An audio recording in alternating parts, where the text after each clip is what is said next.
स्वागत है आप लोगों का आपके अपने educational channel home science with Puja में, जिसमें अब जो है न्यूट्रिशन साइंस ख़त्म होने को है।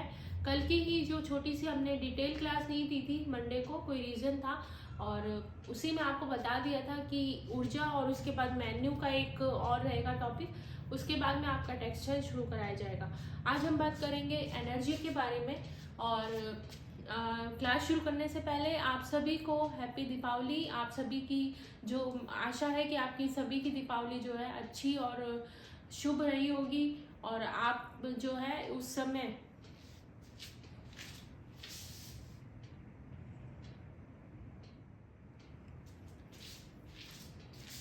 स्वागत है आप लोगों का आपके अपने educational channel home science with Puja में। और कल जो है डिटेल क्लास नहीं आई थी, कुछ रीज़न थे। गले में भी थोड़ा सा दिक्कत थी, इन्फेक्शन टाइप है। बोलने में भी अभी थोड़ा जो है काढ़ा वगैरह लेके थोड़े गले को दुरुस्त किया है ताकि आपकी क्लास दे पाऊँ। और क्लास शुरू करने से पहले आप सभी को पता है, कल हमने बता ही दिया था कि एनर्जी और मेन्यू ये दोनों टॉपिक बचे हैं, उसके बाद हम टेक्सटाइल शुरू करेंगे। और क्लास शुरू करने से पहले आप सभी मैं आशा करती हूँ कि आप सभी की जो दीपावली है वो शुभ रही होगी, मंगलमय रही होगी और आपने खूब अपने जो फेस्टिवल है उसको एंजॉय किया होगा। और अब आ जाते हैं वापस से बैक टू ट्रैक, क्योंकि हमें पता है फर्स्ट ग्रेड की वैकेंसी जो है निकल चुकी है, होम साइंस की भी है उसमें पोस्टें। तो अगर किसी को नहीं पता है तो जो फॉर्म भरने जो शुरू हो चुके हैं, रजिस्ट्रेशन शुरू हो चुके हैं और लास्ट डेट जो है 4 दिसंबर है। तो अगर किसी को नहीं पता है तो आप अपना फॉर्म जो है फिल कर दीजिए, क्योंकि टाइम से अगर आप कई बार ऐसा होता है लास्ट डेट पे हम जब फॉर्म को फिल करते हैं तो दिक्कतें हो जाती हैं। कई बार वो पोर्टल बहुत ज़्यादा उस पर मतलब बहुत काफ़ी लोग भरे होते हैं, इस वजह से दिक्कतें हो जाती हैं। तो अपना जो फॉर्म है टाइम से जो है सबमिट कर दें ताकि एग्ज़ाम हम इजीली दे दें। तो चलिए अभी हम बात करते हैं एनर्जी के बारे में। एनर्जी एनर्जी की परिभाषा क्या है? कार्य करने की क्षमता जिससे शरीर की पेशियां क्रियाशील रहती हैं। कई बार ये एनसीईआरटी पैटर्न है और इस तरह से जो है मतलब ये लैंग्वेज का, कई बार हम लैंग्वेज से धोखा खा जाते हैं और उसी वजह से हमारा क्वेश्चन कई बार गलत हो जाता है। तो हमें ये परिभाषा थोड़ा पढ़ के जानी होगी कि एनर्जी है क्या। तो एनर्जी क्या है? कार्य करने की क्षमता है जिससे शरीर की पेशियां क्रियाशील रहती है। एनर्जी एक, आप मान लीजिए एक ऐसी क्षमता है, ऐसी एक क्षमता है जिससे कि हम कोई भी कार्य कर रहे हैं तो उसके लिए हमें क्या चाहिए? एफर्ट लगाना पड़ता है, कुछ भी, चाहे फिजिकल करें चाहे हम मेंटली करें, काम करने के लिए हमें एफर्ट लगाना पड़ता है और उसके लिए हमें एनर्जी चाहिए होती है। और हमारी जो कार्य करने का काम करने का जो कार्य है वो पेशियों के द्वारा होता है। एनर्जी अगर पेशियों को लगातार मिलती रहती है तो वो क्रियाशील रहती हैं और इजीली वर्क हम कर पाते हैं लगती हैं, क्योंकि उनकी पेशियां क्रियाशील नहीं रहती है, एक्टिव नहीं रहती है, डिसएक्टिव हो जाती हैं, ऊर्जा नहीं होती है उसमें।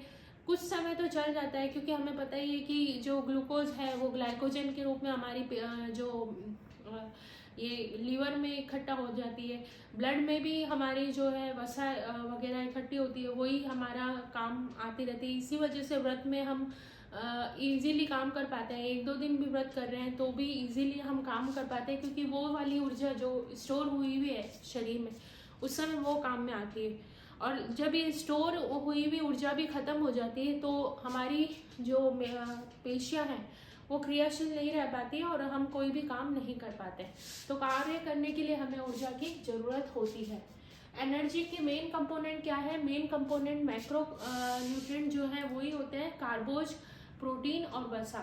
और इसमें क्या होता है, मेनली क्या होता है, कार्बन, हाइड्रोजन और ऑक्सीजन होता है, हमें पता ही है। केवल एक प्रोटीन जो है उसमें नाइट्रोजन होता है और सल्फर होता है, बाकी सब में वसा है, प्रोटीन, वसा और कार्बोज इनमें सेम ही रहता है।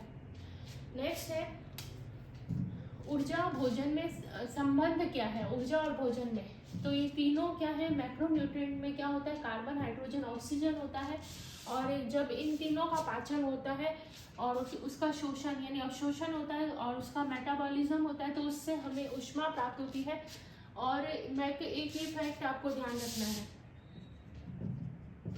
मैक्रोन्यूट्रिएंट की ज्वलनशीलता का कारण क्या है? कार्बन है। मैक्रोन्यूट्रिएंट यानी वसा, कार्बोहाइड्रेट, प्रोटीन, ये तीनों हैं। और इनमें क्या होता है, कार्बन होता है, और कार्बन के कारण ही जलते हैं शरीर के अंदर, इन्हीं का डाइजेशन होता है। इसके अलावा जो माइक्रोन्यूट्रिएंट है जैसे कि विटामिन है, मिनरल्स हैं, इनमें जो है कार्बन नहीं होता, और जो इनका पाचन भी उस मतलब ये तीनों, ये माइक्रोन्यूट्रिएंट तो क्या करते हैं, मैक्रोन्यूट्रिएंट के कार्य करने में हेल्प करते हैं। ये हमने पढ़ा हुआ है न्यूट्रिशन साइंस में कि ये विटामिन है, मिनरल है, ये क्या करते हैं, इन तीनों मैक्रोन्यूट्रिएंट के कार्य करने में सहायक होते हैं। और इन विटामिन है और मिनरल है, इनमें कार्बन नहीं होता है, जबकि प्रोटीन, वसा और जो कार्बोहाइड्रेट है इसमें कार्बन होता है, और इसी वजह से ये जलते हैं। कहते हैं ना कि जो खाना है शरीर में जाके जलता है, तो जलने की क्रिया इसी वजह से होती है क्योंकि इसमें कार्बन होता है, और ये जलना मतलब डाइजेशन होता है हमारे शरीर में, और उसके बाद में जो सबसे छोटी इकाई होती है वही हमारे शरीर को एक ग्लूकोज के रूप में या जो भी है एमिनो अम्ल के रूप में हमें मिलती है, और उसी से हम कार्य कर पाते हैं। नेक्स्ट है ऑक्सीकरण। ऑक्सीकरण मैक्रोन्यूट्रिएंट का जो ऑक्सीकरण होता है वो कैसे होता है, CO2, H2O और ऊर्जा, इनके द्वारा होता है। ऑक्सीकरण का मतलब ये हाइड्रोलिसिस की प्रक्रिया, बड़े बड़े अणुओं को छोटे छोटे अणुओं में विभाजित करना, और इसमें कार्बन डाइऑक्साइड, हाइड्रोजन और ऊर्जा, ये सारी चीजें काम करती हैं। ऊर्जा का कार्य, ऊर्जा का जो कार्य है उसको मापने की जो इकाई है वो केसीएल है, और अंतर्राष्ट्रीय इकाई जो है जूल है, जो कि 2021 में पूछा गया था कि ऊर्जा की मापक, अंतर्राष्ट्रीय मापक इकाई क्या है, वो जूल है। हम बात कर लेते हैं ऐच्छिक और अनैच्छिक। ऐच्छिक कार्य वो होते हैं जिसे करने में हमारा कंट्रोल रहता है, जैसे कि हमें चलना है, हमें उठना है, बैठना है, ये हमारा खुद का कंट्रोल, हमारे खुद के माइंड का कंट्रोल होता है। हम जो चाह रहे हैं वो हम अपने माइंड से करते हैं, और उसी से वो होता है, जैसे चलना फिरना, भागना, दौड़ना, खाना खाना, ये हमारे खुद पर होता है। लेकिन अनैच्छिक कार्य वो होते हैं जिस पर हमारा कोई कंट्रोल नहीं होता, लेकिन ये कार्य चलते रहते हैं हमारे शरीर के अंदर, जैसे कि श्वसन है, पाचन है, अवशोषण, ये सारी प्रक्रियाएं जो हमारे शरीर में लगातार चलती रहती हैं, जिसको हम चाह कर भी रोक नहीं सकते हैं, और हमारा इसमें कोई कंट्रोल नहीं होता। जबकि ऐच्छिक कार्य जो है उसे हम उस पर हमारा कंट्रोल होता है, और हम अपने अनुसार उसको कर पाते हैं। तो ये आप जान गए। और ऊर्जा का काम ही ये होता है, ऊर्जा किस में खपत होती है ऊर्जा की, इन्हीं ऐच्छिक और अनैच्छिक, ऐच्छिक में भी होती है, अनैच्छिक में भी होती है। अगर हम क्रियाशील भी नहीं है, हम सो भी रहे हैं, तो भी हमारे शरीर में कार्य चलता रहता है, तो उसमें जो है ऊर्जा की खपत होती है। एग्जाम्पल के लिए आप जानते हैं, जैसे कि बुखार वगैरह हो जाता है तो हमें क्या दिया जाता है, हल्का खाना दिया जाता है, ताकि शरीर उसको इजीली डाइजेस्ट कर सके, और जो उसके शरीर की जो ऊर्जा है वो शरीर को ठीक करने में काम आए, ना कि उसके डाइजेशन में। इसी वजह से जो बुखार है या कोई भी रोगी व्यक्ति होता है उसको हल्का सुपाच्य खाना दिया जाता है, ताकि डाइजेशन इजीली हो जाए, और उसका जो शरीर है खुद को इम्प्रूव करने में, खुद को इम्यून सिस्टम स्ट्रॉन्ग करने में अपने को लगाए उस ऊर्जा। बात कर लेते हैं कुछ फैक्ट्स के बारे में, एनर्जी से ही रिलेटेड है। एनर्जी जो है उसका मूल साधन क्या होता है, सूरज होता है। एनर्जी का मूल साधन सूर्य ही होता है, हमें पता ही, सारे ही जो फूड भोज्य पदार्थ है उनको वो उगते हैं, और उगते क्यों है, सूर्य के प्रकाश से। सूर्य के प्रकाश है उसको पानी वगैरह हम देते हैं, तब वो उनका ग्रोथ होती है। तो जो साधन है, मेन साधन क्या है, सूर्य है। ऊर्जा की जो यूनिट है वो केसीएल और जूल है। जूल एक अंतर्राष्ट्रीय इकाई है, आपको हमने पहले ही बता दिया है, अंतर्राष्ट्रीय यूनिट। नेक्स्ट है कार्य जो है, क्या होता है ऊर्जा का, ये जीवित रखती है, आवश्यक कार्य जो है हम कर पाते हैं इससे, मेटाबॉलिक कार्य कर पाते हैं, टिश्यूज जो है इनका निर्माण भी ऊर्जा के द्वारा होता है। ऊर्जा का मूल्य जो है वो किससे नापा जाता है, एटीपी। ऊर्जा मूल्य क्या है, एटीपी है, और इसका फुल फॉर्म है एडिनोसिन ट्राइफॉस्फेट। एडिनोसिन ट्राइफॉस्फेट क्या है, एटीपी का फुल फॉर्म है, और ये पूछा गया है क्वेश्चन। नेक्स्ट है मेटाबॉलिज्म को पहली बार स्पष्ट किसने किया था, तो ये किसने किया था, लेवाइजर ने किया था। मेटाबॉलिज्म को सबसे पहली बार किसने स्पष्ट किया था, लेवाइजर ने किया था। और 1842 में जो लैबिंग है, इन्होंने बताया था कि CHO प्रोटीन वसा ऊर्जा देते हैं। इन्होंने क्या बताया था, लैबिंग ने 1842 में लैबिंग ने बताया था CHO प्रोटीन और वसा क्या करते हैं, ऊर्जा देते हैं। और कैलोरीमीटर क्या है, ऊर्जा मापक इकाई होती है। कैलोरीमीटर भी दो तरह का होता है, कौन कौन सा, प्रत्यक्ष ऊर्जा, प्रत्यक्ष कैलोरीमीटर, इसमें क्या होता है, शरीर में जो ऊर्जा उत्पन्न होती है उसका मापन होता है। और अप्रत्यक्ष में क्या होता है, शरीर द्वारा जो अवशोषित O2 है और निष्कासित CO2 है उसका मापन होता है। ये ध्यान रखना है हमें। इसके बाद में कुछ फैक्ट है, जिन फूड या भोज्य पदार्थों में पानी की मात्रा कम होती है ऊर्जा का मूल्य उतना ही ज़्यादा होता है। जैसे कि एग्जांपल चिप्स है, ये पिज़्ज़ा वगैरह, चीज़ वगैरह, इनमें पानी की मात्रा बहुत कम होती है तो इनका ऊर्जा मूल्य ज़्यादा होता है।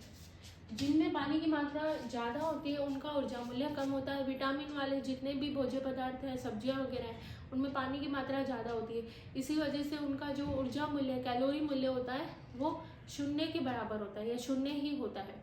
तो ये सारी चीज़ें हमने आज जो है डिस्कस कर ली है। कल बेसल मेटाबॉलिज्म के बारे में हम बात करेंगे जो कि इम्पॉर्टेंट टॉपिक है। इसके बाद में मेन्यू है और उसके बाद में हम बात करेंगे टेक्सटाइल के बारे में। तो इसी तरह से बने रहिए इस चैनल के साथ और आप सभी का सपोर्ट चाहिए इसे, और जितना ज़्यादा ये ग्रोथ होगा उतना ही आपको इसमें फ़ायदा होगा।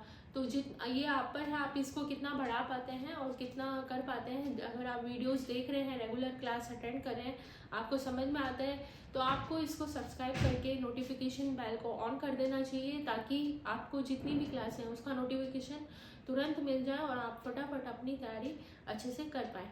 तो इसी अच्छी बात के साथ आज की क्लास को हम यहीं पर एंड करते हैं।